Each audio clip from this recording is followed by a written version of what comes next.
Hello student, इस class में आप लोग का स्वागत है। आज पढ़ेंगे हम सब सिस्टम के बारे में पढ़ेंगे। पहला पढ़ेंगे नेचुरल नंबर, सेकंड पढ़ेंगे होल नंबर के बाद इंटीजर्स नंबर, और इंटीजर्स नंबर के बाद पढ़ेंगे रेशनल नंबर के बाद पढ़ेंगे इरेशनल नंबर पढ़ लेंगे। उसके बाद देखेंगे कि प्राइम नंबर कौन सी होती है, कंपोजिट नंबर कौन सी होती है। पहला देखते हैं नेचुरल नंबर में होती है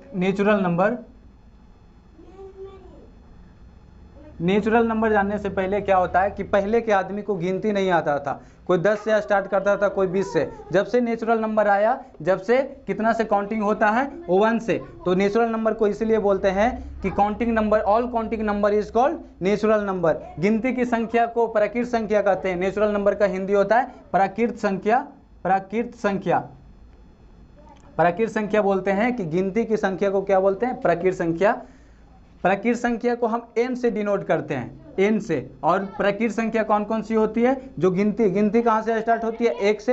तो 1 से ही होगा नेचुरल नंबर। जैसे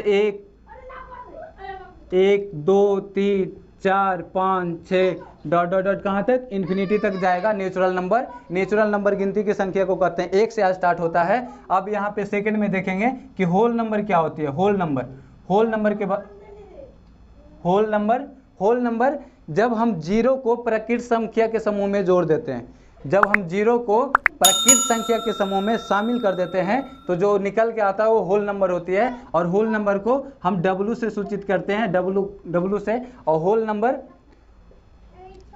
0 1 2 3 4 5 डॉट कहाँ तक, इन्फिनिटी तक। अगर नेचुरल नंबर में जीरो शामिल कर दिए तो क्या बन गया, होल नंबर। जब नेचुरल नंबर में जीरो को शामिल करने से क्या बना, होल नंबर। देखते हैं हम सब इंटीजर्स का हिंदी होता है पूर्णांक। अब यहाँ पे देखेंगे जो पूर्णांक है, नेचुरल नंबर में देखें कि गिनती की संख्या को नेचुरल नंबर कहते हैं। और होल नंबर जब जीरो को नेचुरल नंबर में शामिल कर दिए तो जो ये नंबर है सारी, तो क्या बन गया, होल नंबर। अब इंटीजर्स में देखेंगे कि जब ऋणात्मक संख्या होल नंबर में शामिल कर देते हैं तो उसी को पूर्णांक कहते हैं। जैसे हम अगर ऋणात्मक नंबर -3 -2 -1 0 1 2 3 4 ये सब जो शामिल कर दिए तो क्या बन गया, एक पूर्णांक बन गया। इधर आएगा -इन्फिनिटी से +इन्फिनिटी तक। जैसे -3 -2 -1 0 ये सब क्या है, एक इंटीजर्स है। इंटीजर्स मतलब इसमें दो तरह का आता है। एक आता है निगेटिव इंटीजर्स, -1 से लेकर -इन्फिनिटी तक। निगेटिव इंटीजर्स जिसको बोलते हैं निगेटिव इंटीजर्स। और ये जो 1 से लेकर इन्फिनिटी तक होता है, इसको बोलते हैं पॉजिटिव इंटीजर्स। पॉजिटिव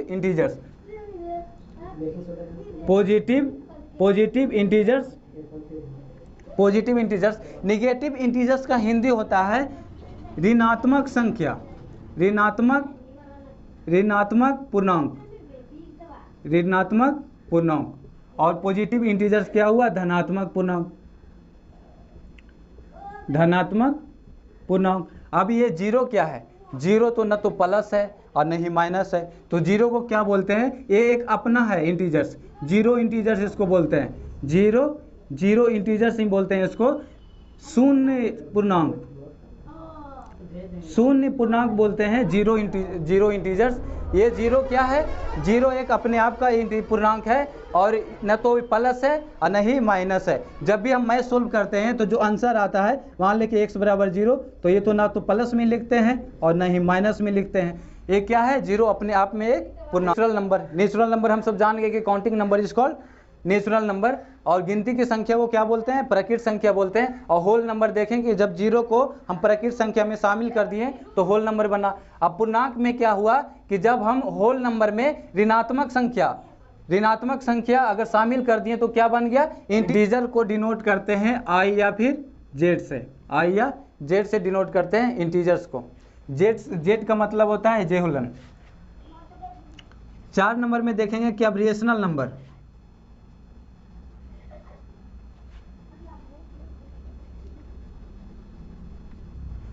नंबर जिसका हिंदी होता है परिमेय संख्या।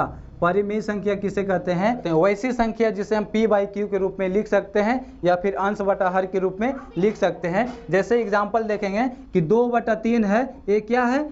p बटा क्यू के फॉर्म में है या फिर अंश बटा हर के रूप में है, तो ये क्या है? एक परिमेय संख्या है। अगर कोई एग्जाम्पल ले जैसे 7/8, ये भी क्या है? एक परिमेय संख्या है। अगर हम लेते हैं 0 को, तो 0 भी क्या है? एक परिमेय संख्या ही है। क्यों? क्योंकि नीचे कुछ नहीं है तो 1 लिख सकते हैं, p बाई क्यू के रूप में लिख सकते हैं। और रेशनल नंबर में ये देखना है कि जो p बाई क्यू है, p पूर्णांक है, p क्या है? एक पूर्णांक है, और q भी क्या है? एक पूर्णांक है। और जहाँ q नॉट इक्वल टू 0 होना चाहिए, q 0 के बराबर नहीं होना चाहिए। 0/1 क्या है? परिमेय संख्या है। अगर हम बोलते हैं 1/0 अगर कर देते हैं तो ये क्या है? परिमेय संख्या नहीं है। क्यों? क्योंकि 1/0 क्या है? ये अपरिभाषित हो जाएगा कि अगर 0 से 1 में भागा देंगे तो अपरिभाषित वैल्यू आएगा। इसलिए क्या है? अगर 0 नीचे आ जाएगा तो परिमेय संख्या नहीं होगा। इरेशनल नंबर के बारे में देखेंगे। इरेशनल नंबर का हिंदी होता है अपरिमेय संख्या। अपरिमेय संख्या उसे कहते हैं, अपरिमेय संख्या किसे कहते हैं? कि जो p बाई क्यू के रूप में नहीं लिखा जा सकता हो या फिर जिसका पूरा वर्गमूल नहीं निकलता हो। जैसे अगर लिखते हैं √3 क्या है? एक अपरिमेय संख्या है। क्यों? क्योंकि 3 का वर्गमूल पूरा नहीं निकलता है। √4 का वर्गमूल निकल जाता है, इसलिए क्या है? जो 4 है वो क्या है? एक परिमेय संख्या है, क्योंकि 4 का वर्गमूल कितना होता है? 2, और 2 को 2/1 लिख सकते हैं, p बटा क्यू के फॉर्म में आ गया। इसलिए क्या है? ये एक अपरिमेय संख्या नहीं है, ये क्या है? परिमेय संख्या है। अगर बात करते हैं √5 का, तो √5 भी क्या है? एक अपरिमेय संख्या है, परिमेय संख्या है। और पाई भी क्या है? एक अपरिमेय संख्या ही है। अगर हम मान लेते हैं ई का वैल्यू, ई का आगे जाके 12th में पढ़ने का, ई भी क्या है? एक अपरिमेय संख्या ही है। अब देखेंगे यहाँ पे even and odd number. Even का हिंदी होता है सम और ऑड का हिंदी होता है विषम। अब यहाँ पे देखेंगे जो सम संख्या क्या है और विषम संख्या क्या है। तो जब सम संख्या उसे कहते हैं जो 2 से पूरा विभाजित हो जाए, 2 से पूरा भाग लग जाए, उसे क्या कहेंगे? सम संख्या। जैसे अगर लिखते हैं 2 क्या है? 2 से विभाजित है, 2 सम संख्या है। अगर हम 4 का बात करते हैं तो 4 भी क्या है? एक सम संख्या ही है। अगर 6 का बात करते हैं तो 6 भी क्या है? एक सम संख्या ही है। अगर हम बात करते हैं 9 का, तो 9 क्या है? सम संख्या है? नहीं है। क्यों? क्योंकि 2 से पूरा विभाजित नहीं हो रहा है। अब विषम संख्या किसे कहते हैं? विषम संख्या कि वैसी संख्या जो 2 से पूरा विभाजित ना हो, 2 से पूरा भाग नहीं लगता है, उसे क्या कहते हैं? विषम संख्या कहते हैं। कि जैसे 2, 3, 5, 7 क्या है? ये सब क्या है? एक विषम संख्या है जो 2 से पूरा विभाजित नहीं हो रहा है। 3, 5, 7, उसके बाद 9, 11, 13, ये सब क्या है? एक विषम संख्या है। सम संख्या किसे कहते हैं? जो 2 से पूरा विभाजित लग जाए, ये क्या है? सम संख्या नहीं है ना। अब उसके बाद देखेंगे विषम संख्या क्या होती है। जो विषम संख्या उसे कहते हैं जो 2 से पूरा भाग जिसमें नहीं लगता हो, उसे क्या कहते हैं? विषम संख्या कहते हैं। अब आ जाते हैं 7 नंबर पे, प्राइम नंबर का हिंदी होता है अभाज्य। प्राइम नंबर इसका हिंदी होता है अभाज्य संख्या। इसका डिफिनीशन होता है कि which number exactly divisible by 1 and itself. इसे हिंदी में बोलते हैं कि वैसी संख्या जो अपने आप से या फिर 1 से कटे, उसे क्या बोलते हैं? Prime number. अगर बात करते हैं 2 से, तो 2 किसे करता है? 1 से करता है और कि अपने आप से करता है, इसके अलावा कोई नंबर से नहीं करता है। अगर 3 का बात करते हैं तो 3 भी क्या है? एक प्राइम नंबर ही है। क्यों? क्योंकि इसका फैक्टर 1 या फिर अपने आप होता है। गुणनखंड इसका कितना है? 2 है। एक तो 1 है, एक अपने आप है, यानी कि 1 से इसमें भागा लगता है और 3 से भागा लगता है, इसके अलावा कोई और नंबर से भागा नहीं लगता है। अब यहाँ पे आ जाते हैं 5 पे, तो 5 भी क्या है? एक प्राइम नंबर ही है। अगर हम यहाँ पे बात करते हैं 9 का, तो 9 क्या है? प्राइम नंबर नहीं है। क्यों है? उसके बाद इसमें 3 से डिवाइड हो रहा है, उसके बाद ये कितना से डिवाइड हो रहा है? 9 से डिवाइड हो रहा है। इसका 9 का 3 फैक्टर हो गया, इसलिए 9 क्या है? प्राइम नंबर नहीं है। फैक्टर कितना होना चाहिए? सिर्फ 2 होना चाहिए, ओनली 2 फैक्टर। एक और अपने आप के अलावा जिसका फैक्टर कुछ और आ जाता है वो प्राइम नंबर नहीं होगा। जैसे हम 4 भी क्या है? ये एक प्राइम नंबर नहीं है। नो प्राइम नंबर नहीं है। अब बात करते हैं 11 का। 11 क्या है? 11 एक प्राइम नंबर है। क्यों? क्योंकि 1 से करता है और 11 से करता है और कोई नंबर से नहीं करता है। अब बात करते हैं कंपोजिट नंबर के बारे में। कंपोजिट नंबर किसे बोलते हैं? Composite number. Composite number, composite number का हिंदी होता है भाज्य संख्या। भाज्य संख्या से पता चल रहा है कि ये दो नंबर से ज़्यादा से डिवाइड होगा। भाज्य संख्या से क्या पता चल रहा है कि 2 नंबर से ज़्यादा से डिवाइड होगा। तो कंपोजिट नंबर उसे कहते हैं कि वैसी संख्या जिसका 2 गुणनखंड से अधिक गुणनखंड हो, 2 फैक्टर से अधिक फैक्टर हो, 2 नंबर से ज़्यादा से भाग लगता हो। इसमें क्या होता है? मोर देन लिखेंगे, मोर देन 2 फैक्टर, 2 गुणनखंड से ज़्यादा फैक्टर हो, उसे क्या बोलते हैं? Composite number. कंपोजिट नंबर क्या होता है? More than 2 factor. अगर बात करते हैं 2 का, तो 2 का तो 2 ही फैक्टर है, तो कितना हो जाएगा? 4 क्या है? एक कंपोजिट नंबर है, क्योंकि इसका जो फैक्टर होता है 1 होगा, 2 होगा और कितना होगा? 4 होगा। 2 फैक्टर से अधिक फैक्टर है तो क्या हुआ? 4 एक कंपोजिट नंबर है। अगर बात करते हैं 6 का, तो 6 भी क्या है? एक कंपोजिट नंबर ही है। अगर 8 है तो 8 भी क्या है? एक कंपोजिट नंबर ही है।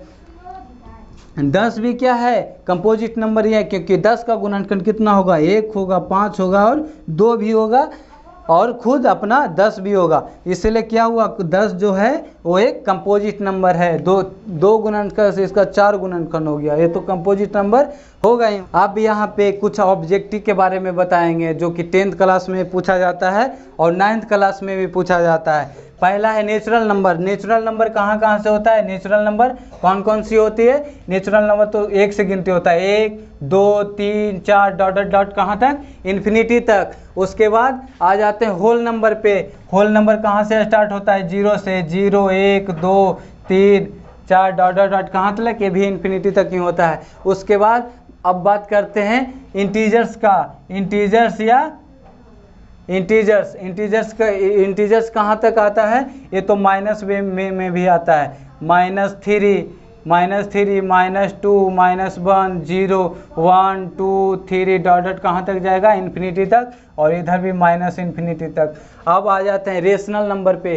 रेशनल नंबर क्या होता है? जो p/q के रूप में लिखा जा सकता है। तो रेशनल नंबर कहाँ तक आएगा? 7/2 -7/2 5/2 2 -2 और -1 0 1 2 5/2। ये जो 5 है इधर 0 के साइड में माइनस वाला और 0 के साइड में क्या आएगा? पॉजिटिव वाला। अब यहाँ पे बात करते हैं कि कैसे क्वेश्चन एग्जाम में पूछा जाता है।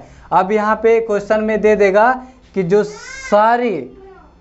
जो सारा नेचुरल नंबर है वो होल नंबर होगा कि नहीं। ऐसे ऑब्जेक्टिव में देगा कि बताओ जो सब नेचुरल नंबर होल नंबर होगा कि नहीं। तो क्या होगा? सभी जो नेचुरल नंबर है वो होल नंबर होगा कि नहीं होगा? तो हाँ सर होगा, क्योंकि 1 से स्टार्ट होता है नेचुरल नंबर और जो होल नंबर होता है वो 0 से स्टार्ट होता है। तो जो सभी का सभी जो नेचुरल नंबर होगा वो क्या होगा? होल नंबर होगा। अगर इधर से हम नेचुरल नंबर से ऊपर की ओर जाते हैं तो देखेंगे कि जो ये वाला सर्किल है नेचुरल नंबर का, जो नेचुरल नंबर का सर्किल है वो एक होल नंबर के सर्किल में है नेचुरल नंबर। इसलिए क्या होगा? जो सब नेचुरल नंबर होगा वो होल नंबर होगा। अब यहाँ पे देखेंगे कि जो होल नंबर का जो सर्किल है वो पूरा के पूरा इंटीजर्स वाला सर्किल में है। तो जो सारी होल नंबर होगा वो एक इंटीजर होगा। अगर बात करते हैं इंटीजर्स का, तो जो सभी का सभी इंटीजर्स है वो किसका सर्किल में है? एक रेशनल नंबर का सर्किल में है। तो जो सारी इंटीजर्स होगा वो एक रेशनल नंबर होगा। अगर यहाँ पे बोलेंगे कि जो सारी परमेय संख्या हो, जो सारी रेशनल नंबर है वो बताओ क्या होगा? पूर्णांक संख्या नहीं होगा, क्योंकि पूर्णांक से बड़ा क्या है? सर्किल रेशनल नंबर का। इसलिए क्या होगा? जो पूर्णांक है वो सारी के सारे रेशनल नंबर होगा ही नहीं, क्योंकि रेशनल नंबर कहाँ से स्टार्ट होगा? माइनस से प्लस तक सब होगा। बटा वाला भी होता है, लेकिन इंटीजर्स में क्या होता है? सिर्फ खाली निगेटिव, पॉजिटिव और 0। इसके अलावा और रेशनल नंबर क्या होता है? फ्रैक्शन में भी होता है, डेसिमल में भी चल जाता है। और इसलिए क्या होगा, जो सारी के सारी पूर्णांक है वो रेशनल नंबर है, बट जो सारे का सारा रेशनल नंबर है वो इंटीजर्स नहीं होगा। अब बात करते हैं 7/2 का। 7/2 क्या है, एक परिमेय संख्या है लेकिन रेशनल नंबर, लेकिन इंटीजर्स है नहीं है। क्यों, क्योंकि ये वाला डेसिमल में आएगा, फ्रैक्शन में, इसलिए क्या होगा, एक इंटीजर्स नहीं होगा। लेकिन अगर बात करते हैं -2 का, -2 क्या है, एक इंटीजर्स है लेकिन परिमेय संख्या भी है, रेशनल नंबर भी है। क्यों, क्योंकि नीचे 1 लिख सकते हैं, P/Q के रूप में आ गया। P के जगह पे कितना है, P = 2 और Q के जगह पे कितना, 1। तो क्या होगा, अब यहाँ पे देखो, जो सारा इंटीजर्स है वो एक रेशनल होगा और जो सारा होल है वो पूर्णांक होगा। अगर जो सारा नेचुरल है वो क्या होगा, होल नंबर होगा। सभी जो नेचुरल नंबर है वो एक होल नंबर हो सकता है, लेकिन सभी होल नंबर नेचुरल नंबर नहीं होगा। और जो सभी होल नंबर है वो इंटीजर होगा, लेकिन जो सभी इंटीजर है वो होल नंबर नहीं होगा। और जो सभी रेशनल नंबर है वो इंटीजर्स नहीं होगा, लेकिन जो सारा इंटीजर्स है वो एक रेशनल नंबर होगा। तो आज का क्लास यहीं पे समाप्त करते हैं। अगर और आगे जाके बेहतरीन वीडियो लाएंगे, अच्छा टॉपिक चुन के लाएंगे। कृपया करके अगर कोई इसमें डाउट है तो कमेंट में ज़रूर बताइएगा, यहाँ पे हम हमेशा रिप्लाई देने के लिए रेडी हैं। अगर कोई भी डाउट होता है तो कृपया बेझिझक कमेंट में करके पूछो। नेक्स्ट वीडियो में 10th क्लास और 9th क्लास का भी और भी वीडियो अपलोड करेंगे। अच्छा टॉपिक चूज़ कर हम यूट्यूब पर डालेंगे। कृपया करके बने रहिए और हो सके तो जितना भी मेरे तरफ से मदद मिले, मदद करने के लिए रेडी हैं। ऑल चैप्टर के लिए 10th 9th क्लास का जितना भी हो सके देते रहेंगे वीडियो, प्लस PDF भी देते रहेंगे। और हो सके तो चैनल को सब्सक्राइब करो, लाइक करो, कमेंट करो। और इतना दूर वीडियो देखने के लिए धन्यवाद।